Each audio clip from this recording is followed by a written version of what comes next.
తెలంగాణ రాష్ట్ర ప్రభుత్వం మాతా శిశు సంరక్షణకు పెద్దపీట వేస్తోందని ఆదిలాబాద్ రూరల్ మండల ఎంపీపీ గుండ్రత్ రమేష్ అన్నారు. అంకోలి పీహెచ్సీలో ప్రభుత్వం తీసుకొచ్చిన కేసీఆర్ న్యూట్రిషన్ కిట్ల పంపిణీ ప్రారంభించారు. మావల జెడ్పీటీసీ నల్ల వనిత, ఆత్మ chairman Jitta Ramesh, market committee chairman Vijayalakshmi, DCCS director Mesram పరమేశ్వర్లు కలిసి కిట్ల పంపిణీ ప్రారంభించారు. పీహెచ్సీ పరిధిలో 300 న్యూట్రిషన్ కిట్లు పంపిణీ చేయాల్సి ఉండగా మొదటి రోజు 80 కిట్లను లబ్ధిదారులకు అందజేశారు. ఈ కార్యక్రమంలో ప్రజాప్రతినిధులు, అధికారులు పాల్గొన్నారు.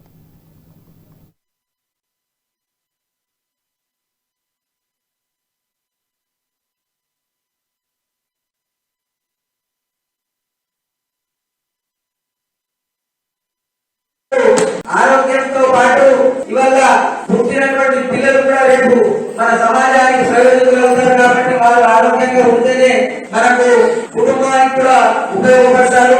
అదే విధంగా ఈనాడు పిల్లల చదువు కోసం కూడా ఎన్నో గురుకులాలు ప్రవేశపెట్టి మంచి కార్పొరేట్ స్థాయిలో నాణ్యమైనటువంటి విద్యను అందిస్తున్నటువంటి ప్రభుత్వం తెలంగాణ ప్రభుత్వం.